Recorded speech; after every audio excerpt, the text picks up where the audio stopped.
大家好，欢迎来到风铃情感频道。您的点赞和订阅是我更新下去的动力，谢谢您。订婚的前一晚，老婆和姐妹开婚前派对喝醉了，我去接她，却在门口听到江瑶还是你厉害，怀孕都能找到接盘侠，你都流产这么多次了，这次就好好结婚，把孩子生下来。我脑子瞬间炸开。江瑶和我在一起的时候，不是说她第一次吗？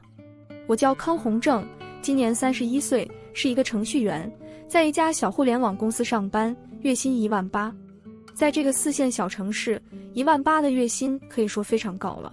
绝大多数人对我的工资都非常鲜艳，我在这座小城里，姑且也可以自称一声成功人士。有车有房，还有30多万存款，车和房还都是全款买的，没有负债，这样的人难道还不能自称为成功人士吗？就在今年，我人生的最后一块版图也被完满的填上了，因为我遇到了一个非常温柔的女人，脸上的轮廓线条是那样清秀，那样匀称。我尤其喜欢她那双顾盼神飞的眼睛，她不仅漂亮，而且她对我非常好。她叫江瑶。虽然我们认识的时间不长，但是我们的感情却非常甜蜜。上个月15号的那一次约来，我们喝了很多酒，迷迷糊糊的就开房了，一觉睡到第二天中午，醒来后看见他把脸贴在我的肚子上，满脸笑意地对我说道：“你以后要对我负责哦，人家可是第一次呢。”我慌张掀开被子，两眼失神盯着床单上那一抹落红，在那一刻，我彻底愣住了。我如同惊蛰时一道惊雷劈进内心最深处，我做梦也没想到自己居然这么幸运，遇见了这样一个天使般的女人，还得到了她最宝贵的第一次，成为她的第一个男人。回过神来以后，我忍不住大笑一声，两眼炽热地盯着她，然后一个翻身把她压在身下，开始狂热的亲吻和温柔的抚摸，开始和她第二次的负距离接触。昨天晚上发生了什么，我根本毫无印象，一点体验感都没有。现在我要重新再认真感受一番。江瑶在一家银行做柜员，比我小3岁，看上去如同一个青春少女一般，性格也如同小孩子一般天真烂漫、温柔善良。她一定是上天送给我的礼物吧？我曾不止一次这样在内心感慨。那天之后，江瑶就说为了多省钱，打算退掉现在租着的房子，搬过来和我一起住。我当然求之不得，巴不得每天晚上都征服这个从灵魂到肉体都独属于我的女人，享受那种肌肤相亲的快乐。食髓之味呀，食髓之味。同居的日子真爽啊，家里多了一个女主人的感觉确实不同以往。我们的感情迅速升温，称呼也变成了夫妻间的称呼，互相十分亲昵地喊着老公或者老婆。自从老婆搬过来和我一起住了之后，我基本上每天过的都是神仙一般的日子，家里被打扫得干干净净，每天晚上下班回家之后都来看到老婆在餐桌边等我，不论我加班到多晚，她都来等我一起吃饭。我完全沉溺于爱情给我带来的快乐之中，像一个误入游乐园的没见过世面的农村孩子，在这些眼花缭乱的游戏当中迷失了方向。而我每天工作结束之后，最大的期待就是吃上老婆给我准备的饭菜，再也不用吃外卖了，真好啊！我一定是这个世界上最幸福的男人。公司里键盘噼里啪啦哗哗作响，公司里大多数人都还坐在自己的工位上，貌似所有人都在忙碌着。其实倘若你近距离认真观察一下，就来发现有很多人都在摸鱼。为什么下班时间都过了1个多小时，宁肯待在岗位上摸鱼也不下班呢？因为主管还没走，他不下班，你敢下班吗？已经7点钟了。我看了一下时间，又看了一下老婆发的做好饭菜的照片和等我回家吃饭的微信，犹豫了片刻，决定现在就下班。于是我结束了今天的工作，随便收拾了一下东西，悄摸离开了自己的工位。程序员加班是常态，在我还没有和老婆同居之前，我甚至经常加班到晚上10点。因为之前一直害怕35岁的中年危机，害怕被优金，成为被输送给社来的人才，所以我一直想着趁现在年轻多赚点钱。不过有了老婆之后，我对钱的欲望也就没那么渴求了，也不再特别害怕中年危机了。因为他说，如果有一天我被辞职了，那就他养我，就算没钱了，他也愿意和我一起过苦日子。我感动得几乎快要哭出来。这辈子从来没有一个女人说她愿意和我一起过苦日子，所以我现在甚至有点躺平的意味了，最多下班时间之后摸1个多小时鱼就走，绝不来再像以前那样为了多赚点加班费熬到9点甚至10点。来到写字楼的地下车库，我坐上自己的凯迪拉克后，立即给老婆发了一条马上回家的微信，都来不及等她回复，直接开车回家，因为我想早一点回家和老婆亲亲，哪怕只是早1秒钟。在半路看到一家花店，从橱窗看进去，里面铺满了正盛放的玫瑰，我突然意识到，我好像从来没有给她正式的送过一束花，更遑论送代表爱情的玫瑰。我真是一个木头，一点也不浪漫，忍不住在心里骂自己，然后又感动，因为她从来没有在这些事情上生过气，一点也不像抖音上那些缠着男人连清明节都要送礼物的女人一样让人下头。不过她没生气，不代表对一点也不在意。怎么来有女人不喜欢鲜花呢？于是我立马靠边停车，在花店里挑挑选选，选了一束尤其新鲜、尤其美丽的玫瑰。我开心地哼着小曲儿，今天的夜风吹着真舒服啊！放下窗后，认真感受着夜风拂面的快感，忍不住感慨，连路边矗立的香樟树都那么可爱。一路上我都挂着笑脸，离家越近，我心里就越期待和老婆见面。扫了一眼副驾驶正安安静静的玫瑰，一来给老婆一个惊喜，想必她一定来很开心吧，说不定来开心的跳起来，然后给我一个大大的拥抱。车辆驶入小区车库，我终于到家了。咚咚咚，我敲响房门，背着双手，把玫瑰藏在身后。老公，你回来啦！江瑶拉开大门，笑眼盈盈地望着我说道：快进来，洗洗手，准备吃饭了。老婆，看，这是什么？我把玫瑰举起，挡住我的脑袋，十分得意地问道：哇，玫瑰！我太开心了，谢谢老公。他接过鲜花，然后重重地扑向我，依偎在我的怀里。我也紧紧地抱着他，紧拥着怀中娇小可爱的老婆。他仰起头看我，然后双目紧闭，微微地抬起下巴索吻。我来意的回应。就这样，我们在门口完成了一个妥帖周密的长吻。在卫生间里，我一边洗手，一边打量镜子中的自己，回味着刚刚那个甜蜜温馨的长吻，一边嘴角止不住的笑。饭装好了，老公你洗快点呀，不然一篮菜都凉了。马上就来。听到老婆的催促声，我动作利索地坐到餐桌去。老公，你为什么突然今天给我买花呀？说着，他往我的碗里夹了一块排骨。我看着碗里已经堆冒尖的食物，感觉特别幸福，然后笑着回答道：没有为什么呀，只是想到买一束花的话，你应该来特别开心，我希望你开心，所以就买了。他侧过头，眼睛不灵不灵地看着我，然后凑过来又是一个香吻。吻完后盯着我的脸颊，上面沾满了油渍。他不好意思地羞红着双脸，一边手忙脚乱地拿起纸巾给我擦干净，一边嗔叫着道歉。我一动不动，只是坐在那里微笑。对我来说，不管是他的亲吻还是我脸上的油渍，对我来说都是让我幸福的元素之一。这些东西都是我从前不曾享受过的温存。饭后，我起身收拾碗筷时，他突然把我叫住，轻声说道：老公，你先别急，跟我来，我告诉你一件事。怎么了？跟我来吗？他神神秘秘地去了卧室，我有些不明所以地看着他，不知道发生了什么事，还非得跑到卧室去说，难不成他也给我准备一个惊喜？怎么了？这么扭扭捏捏的？我看着他欲言又止的样子，奇怪问道：有什么事直接讲就好了呀。他低着头，从床头柜的抽屉拿出一个白色柱体给我。这是什么？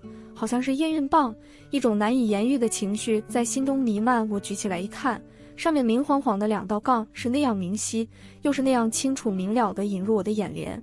我错愕地盯着他，一脸难以置信地说道：这是怀孕的意思吗？我没有看错吧？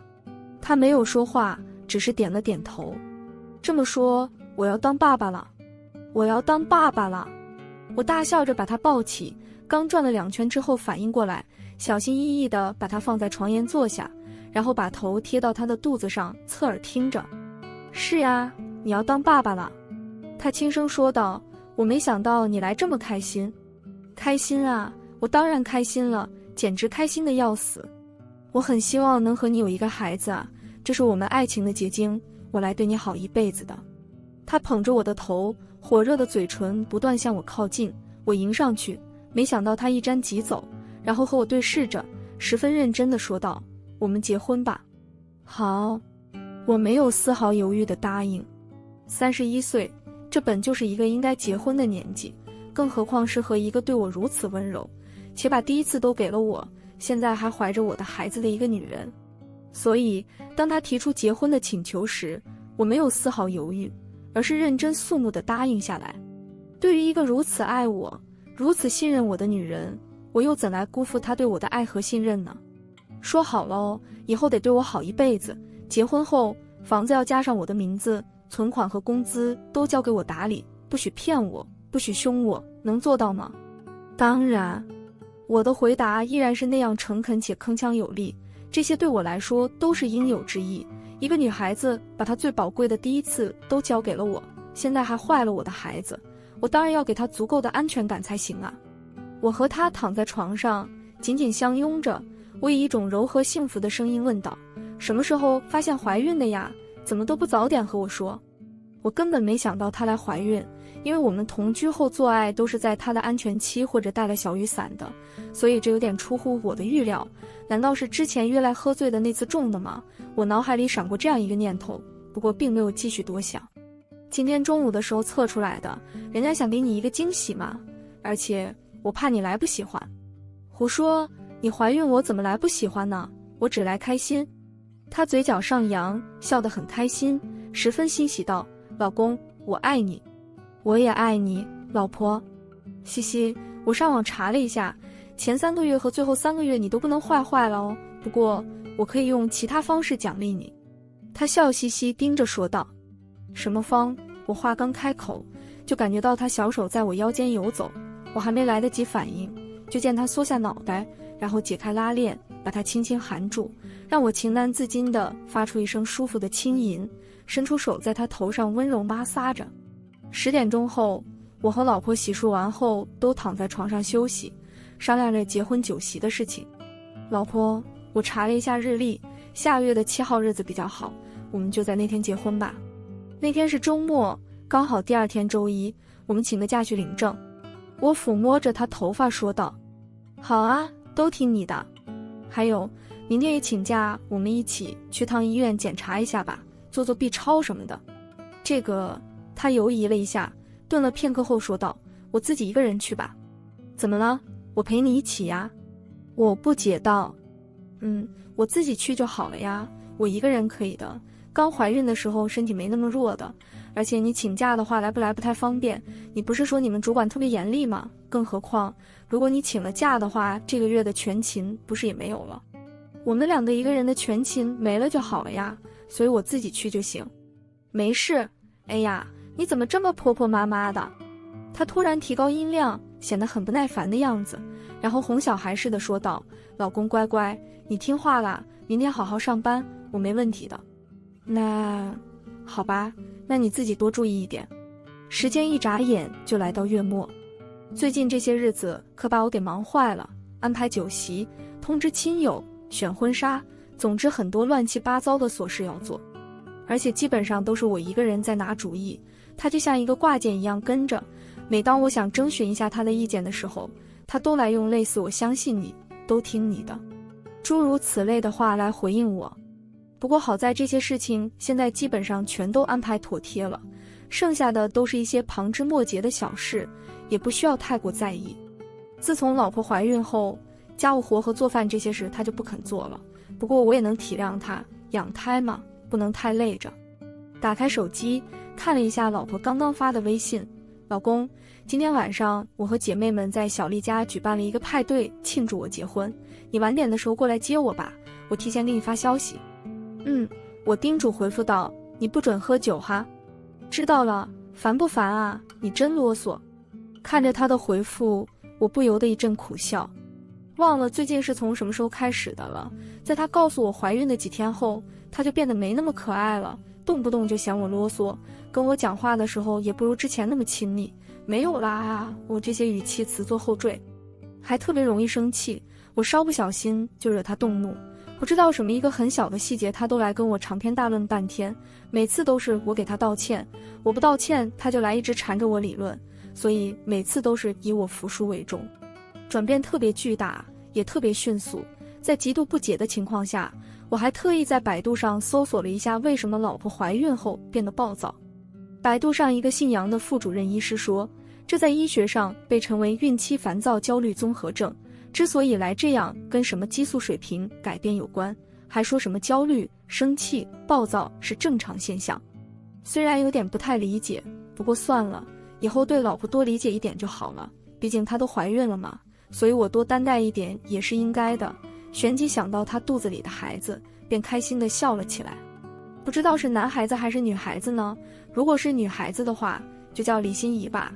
生女孩子的话，肯定是和她一样可爱又漂亮，长得高高的，我得学来梳头发才行。不然如果不来梳头发的话，被嫌弃了该怎么办？不过男孩子也很好啊，皮实活泼，以后可以跟我一起去钓鱼。等他长大后，我再给他买一些乐高，或者报个武术班什么的，练练身手也不错。对着电脑，我一面码着代码，一面在脑子里幻想着关于宝宝的事情，不自觉地露出欣喜的笑容。看了一下手机，老婆还没有发消息让我去接她，这都快9点钟了。有些不放心，打算过去看看她那个姐妹小丽家，我去过一次，导航上还有记录。802，应该是这里吧。我抬头看了一下门牌号，准备敲门。就在我手刚刚举起的时候，我突然听到房间里隐隐传出一个熟悉的声音，好像是那个小丽。江瑶，还是你厉害，怀孕都能找到接盘侠。你都流产这么多次了，这次就好好结婚，把孩子生下来。我脑子瞬间炸开，怎么回事？他不是第一次吗？那天我明明都看到床单上的处女血了，这难道是假的？怎么可能？不可能，这不可能！我思绪混乱无比，在心里疯狂质疑着。接着我又听到了江瑶的声音，她以一种洋洋得意又十分戏谑的语气说道：当然也不看看老娘是谁，认识之后没几天，我就趁机再把她灌醉开房，弄上早就准备好的处女血，骗她说那是我的第一次，哈哈哈！你们都不知道那个傻子有多好骗。哎呀，江瑶，你跟姐妹们分享一下经验呗，等我们玩够了也找一个老实人接盘。就是快传授一下经验。了解，教教姐妹们，说说你到底是怎么拿捏那个傻子的呗。一阵附和之后，又听见江瑶得意说道，最开始的时候要多关心一下，能有温柔就多温柔，让他感受一下被爱的感觉，装可爱啦，撒撒娇什么的，像他这样的程序员根本抗拒不了。记住，在这个时候一定要温柔贤惠，千万不能做，也不要所求太多物质上的东西。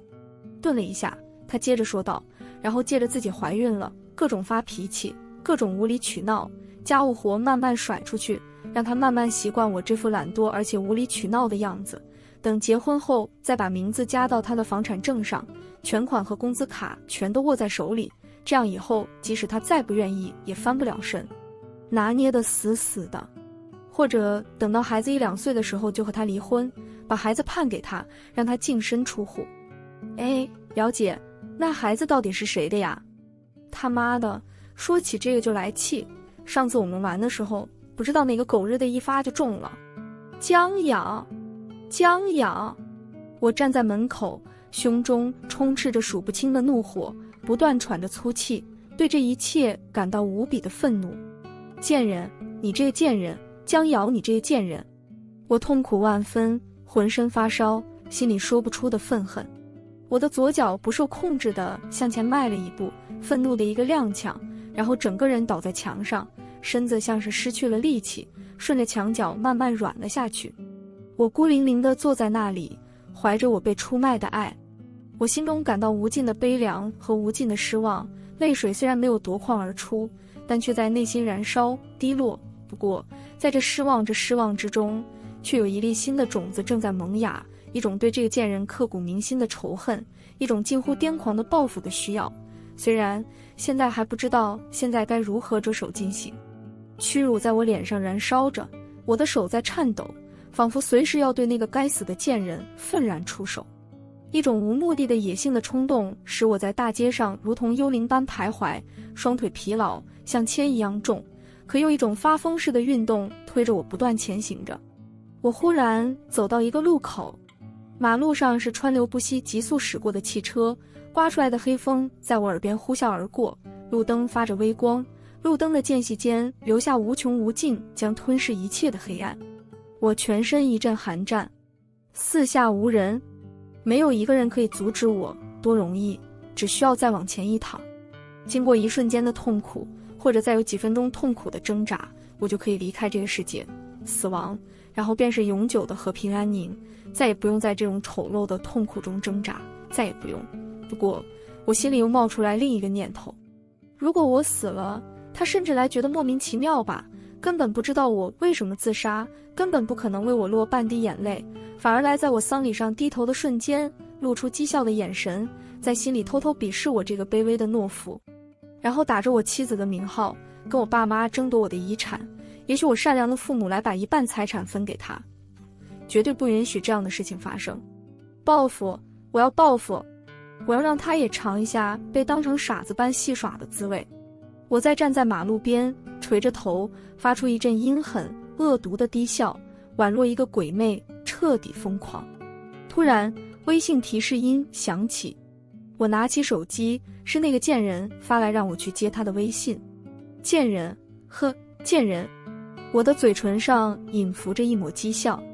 我看着眼前熟悉的车流，跟以前别无二致的发着暖黄灯光的路灯，往日早已习惯的画面，现在却感觉这一切如此陌生。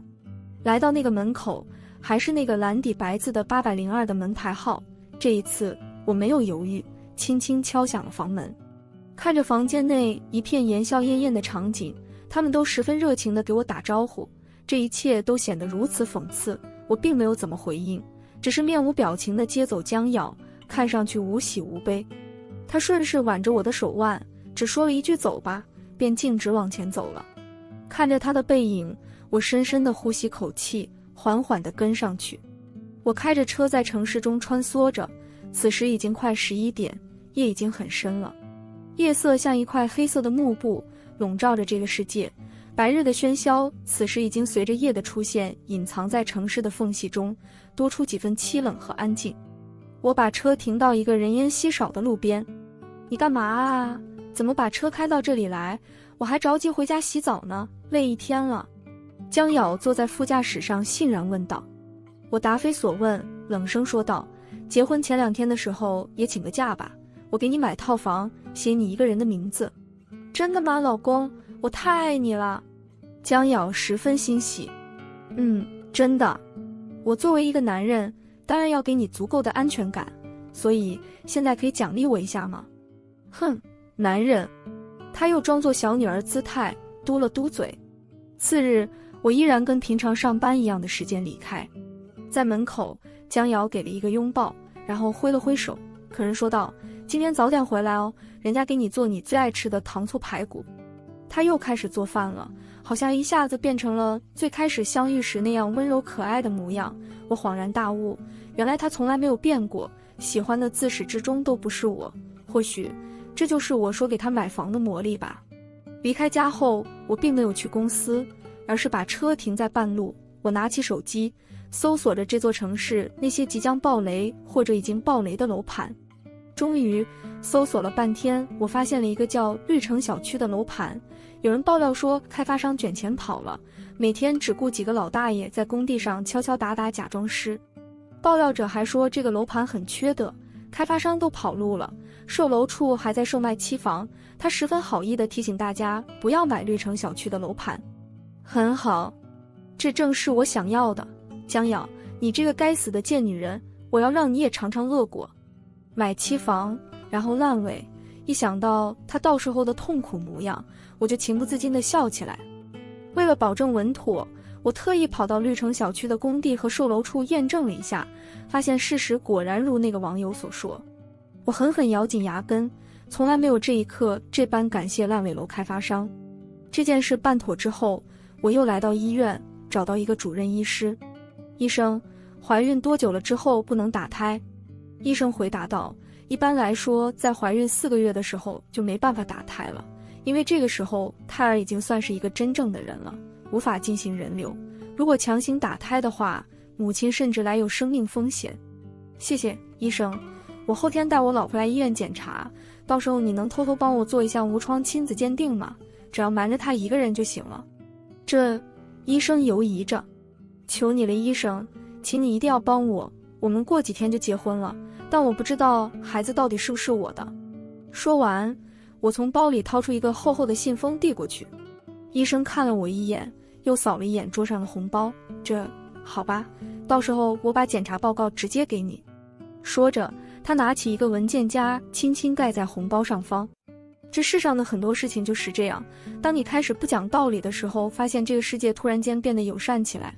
当我决定要用最恶毒的手段报复江瑶的时候，我就放弃了一个自己作为人的道德底线。我只想他痛苦，不择手段的让他痛苦。我要让他的房子烂尾，丢掉工作，还要那个贱人独自抚养那个贱人怀里还没出生的杂种。江瑶，你真的该死！我明明那么爱你，你为什么要骗我？为什么？为什么？为什么？我坐驾驶位上，扑在方向盘上，失声痛哭，哭了很久，很久。这几天我时不时请假，弄得主管还特意找我谈了一次话。我不知道该怎么跟他解释，只好说最近在忙着办结婚的事情，所以没办法，急事太多，只好突然请假。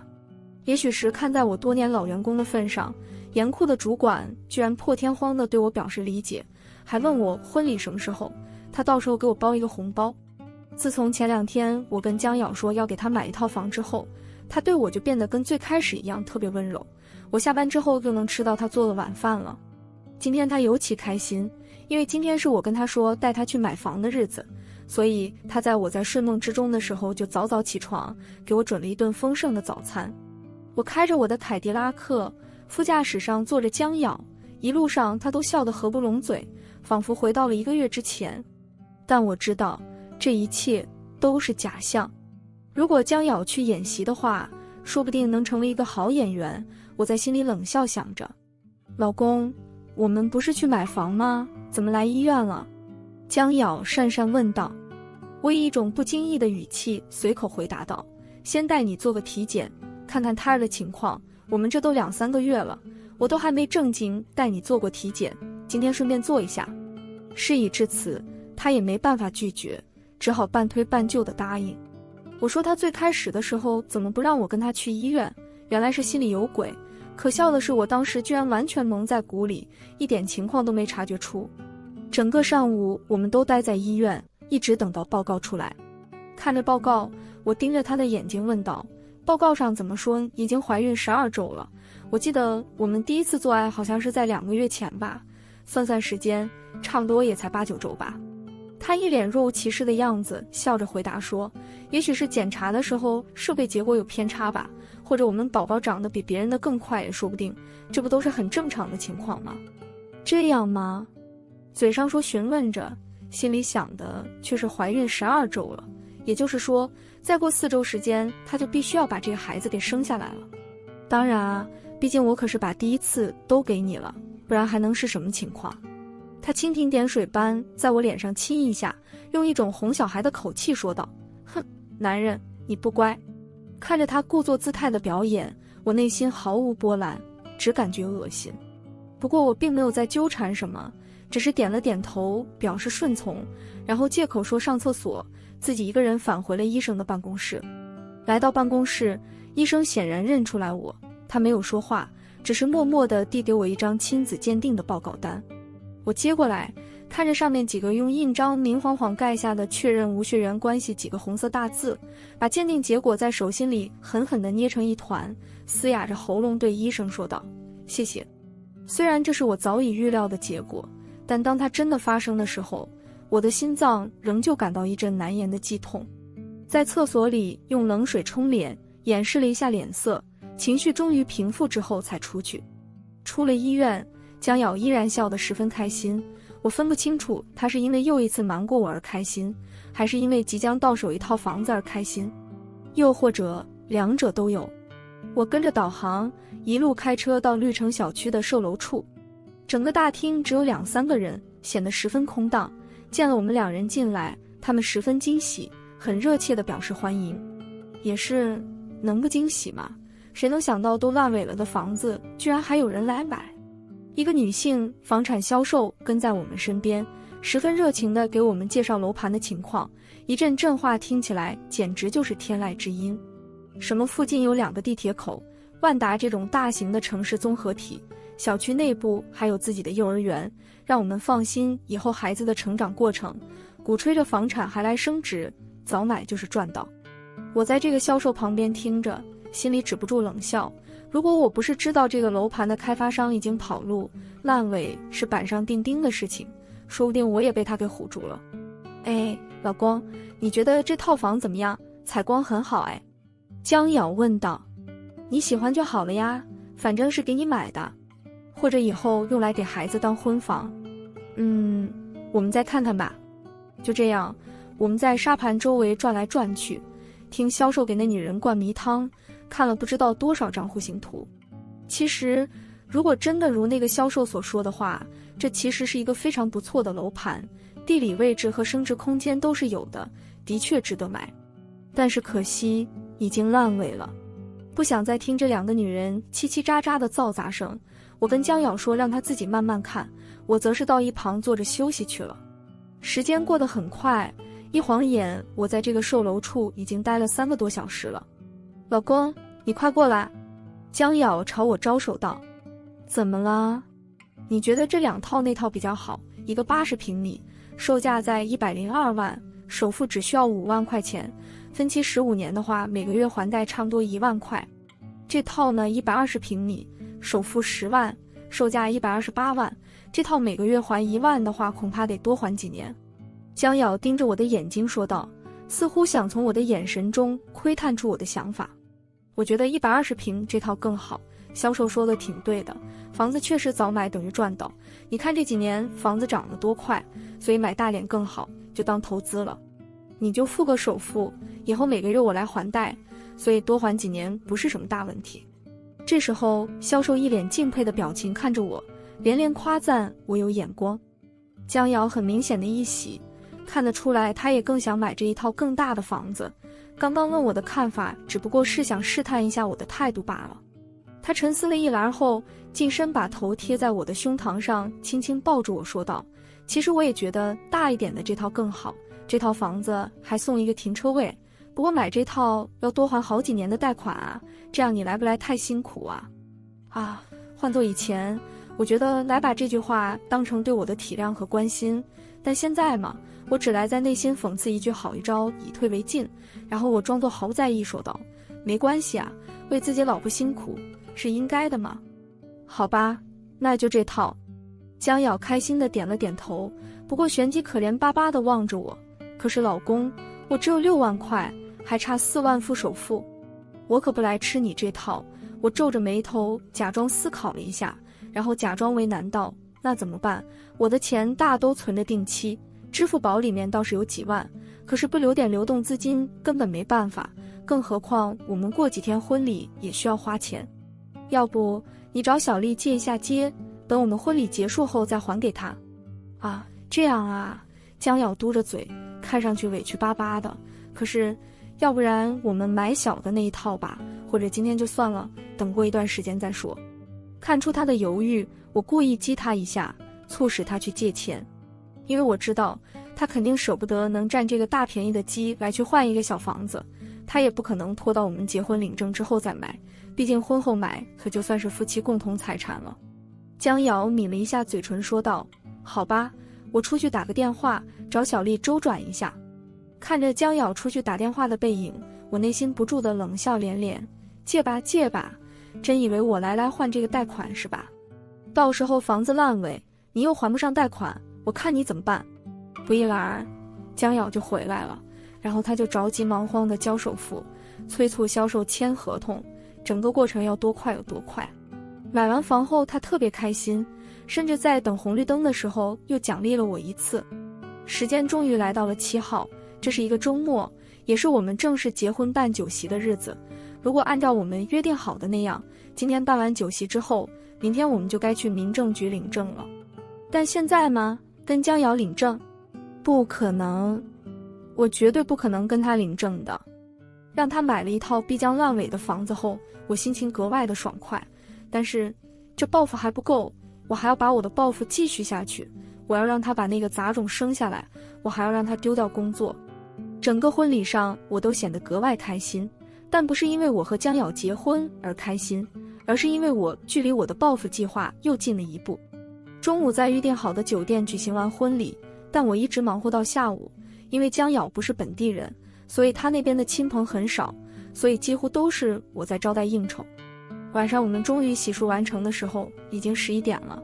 躺在床上，我摸着江瑶已经有些凸起的肚子，像女巫诱骗白雪公主吃苹果一样说道：老婆，要不然你最近先辞职吧，休息一下，把宝宝生下来再说。来，工资卡给你，从此以后你就是一家之主了。工资卡是给他了，虽然里面1分钱都没有。江瑶轻轻笑道：还有存折呢？我存折里有50万定期，还有2个月就正好是到期的日子，到时候我直接转到你的账户上怎么样？一边说着，我一边在心里感觉对江瑶的一阵恶心。他之所以对我这么处心积虑，完全是为了我名下的财产。这还差不多，我们明天领证的时候顺便去银行辞职。江瑶的声音中难掩得意和喜悦，掌握了我的经济命脉，当然不来在意一份贵远的工作。第二天我起得特别早，5点多就离开了家，然后我给江瑶发了一条微信，公司有一件特别重要的事情需要我，主管把我的假给停了，今天领不成证了，不过没什么，你今天先去辞职吧，我们后面再去领证。对不起，老婆。为了稳定江瑶军心，我直接给她转了一个5000的红包。等江瑶醒来的时候，我早就出门了。在等她看到我的微信，不管有多生气，都拿我没办法。更何况我还给她转了一个大红包，所以她只能接受这个结果了，乖乖按照我的安排先去辞职。来到公司后，我并没有如同和江瑶说的那样，公司有什么急事需要我，我也是来公司辞职的。不过江瑶之所以辞职时，因为我已经被她彻底拿捏住了命脉，而我辞职是想当所有事情都暴露。当江瑶发现她买的房子是烂尾楼，我不来跟她领证，也不来帮她还贷款的时候，她肯定来疯掉了。她肯定来我们公司大吵大闹，最后我一样保不住这个工作。与其等待这样的事情发生，我还不如自己辞职，早点做好准备。辞职完后，我又来到了一个房产中介所，我把自己现在正在住的这个房子挂了上去。我告诉中介说，只要在半个月之内能够卖出去，什么价格都可以。半个月，再等半个月。江瑶现在烂尾楼也买了，工作也辞了，我再拖他半个月，他就必须要把那个杂种生下来。我坐在车里，点着好久没吸的烟，心里有一种大仇得报的爽感。还差一步，这个复仇计划就完整的成功了。康宏正，你到底要不要跟我结婚？酒席都办了10多天了，你他妈还没跟我领证。我一进门就看到江瑶坐在沙发上，用一种冰冷的眼神看着我，怒吼道：你是不是想始乱终弃？最近我一直早出晚归，假装自己在忙着工作上的事情，他几乎每天都在催领证的事情，而我总是拖延，推辞公司有事，确实离不开我。看来确实拖不下去了，不过时间也差不多快了吧，我算了算，还差2、3天，她刚好就怀孕满4个月了，确实也没必要再继续拖下去了，差2、3天也没多大关系。看着她愤怒无比的表情，我不由得感到好笑，看来她确实有点着急了。我连忙装作特别充满歉意的样子跟她道歉，连声安慰道：哎呀，对不起嘛，老婆，确实是我不好，最近公司的确太忙了，明天我去跟主管请假，后天我们就去领证，如果主管不批假的话，我就辞职，我工作不要了也得和你领证。康宏正，我告诉你，如果后天还领不了的话，我就去你们公司挂横幅，骂你王八蛋负心汉陈世美。好，对不起老婆，对不起，我的错，我给你转2000块钱，明天去和小姐妹逛逛街，你快别生气了，我这也不是没办法的事嘛，还不是为了赚钱给孩子买奶粉。要知道这个项目结束后，光是奖金都有5万块，我这也是赚钱养家嘛。此时此刻的我的道歉要有多诚恳就有多诚恳。现在如果我去当演员的话，说不定来被人当作老戏骨都有可能。听了我的话后，他虽然还是很生气，但是明显理智很多。他把一张写着一串数字的纸条塞进我的手心，厉声说道：“这是房贷还款的账户，你明天转2万块钱进去，还有准备好4万块钱，我还给小丽。你今晚自己一个人睡沙发，不准挨着我睡。”砰的一声，卧室门被关上，接着是反锁的声音。我看了一眼卧室门，又看了一眼手中的纸条，嗤笑一声后，把纸条撕碎扔进垃圾桶里。让我还房贷？做梦！我拿起手机给房产中介发了一条微信，就按照你上次说的那个价吧，让买主明天准备好钱和合同，我着急卖，明天来顺便看一下房，直接交易。然后我又在货拉拉上预定了搬家公司的大卡车，等明天将要出去和朋友逛街的时候，我直接把所有东西都带走，把房子卖了，搬去另外一个城市。次日早上，我出门后一直在楼下角落里等着，等到江瑶出来后，我立马让搬家公司的人上去搬东西，然后便是打电话给房产中介和买主来签合同。我在卧室里不断指挥着搬家公司要轻一点，什么东西要多注意一些，然后让搬家公司的人把江瑶的东西全都推在过道门口，因为我说了那些都是不要的东西，所以摆在那里就像一堆垃圾一样混乱驳杂。在搬完之后没多久，中介带着买主姗姗来迟，交易很顺利，很快就打款签了合同。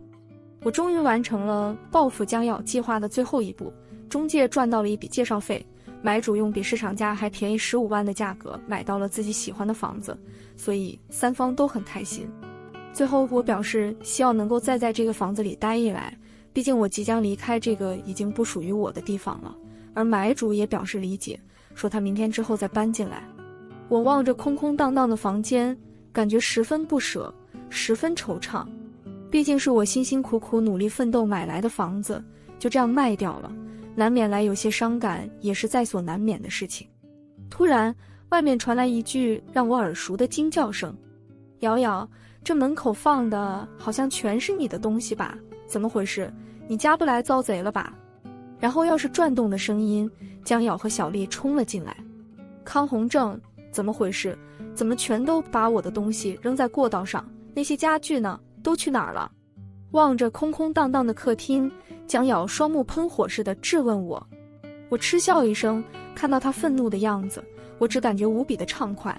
房子我卖了，家具自然是搬走了，门口那堆垃圾又不属于我，自然是准备扔掉的。你凭什么把我的房子卖了？你凭什么？离婚！我要跟你离婚！江瑶指着我怒吼道：“你还真是不要脸啊！这明明是我的房子啊！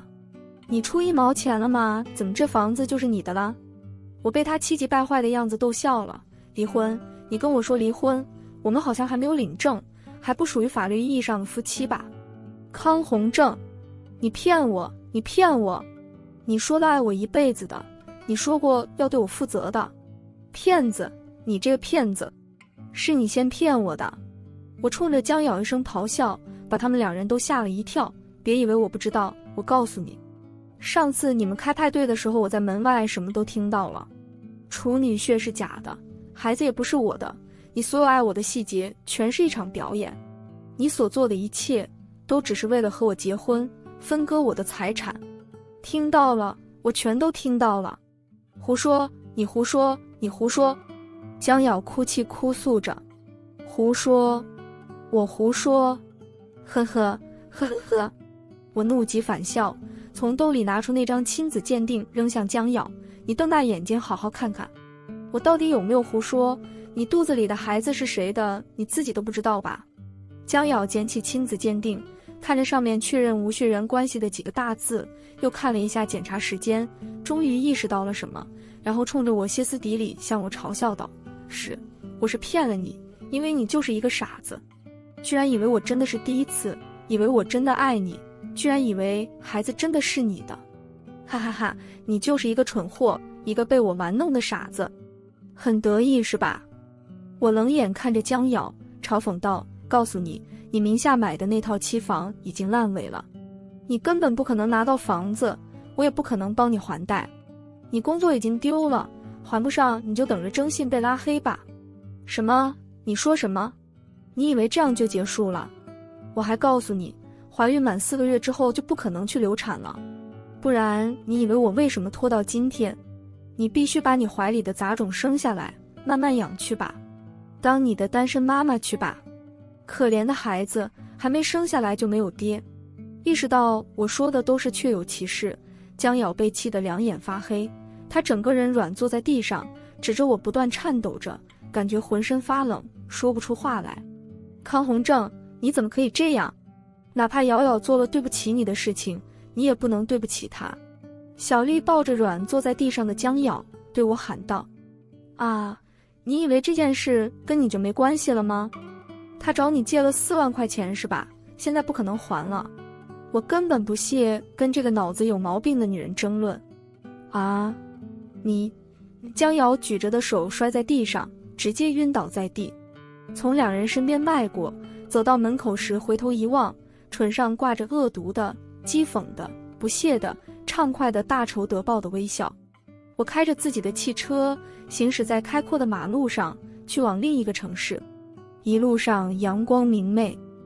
好了，这篇文章到这里就结束了，不要忘了右下角点击订阅，谢谢大家。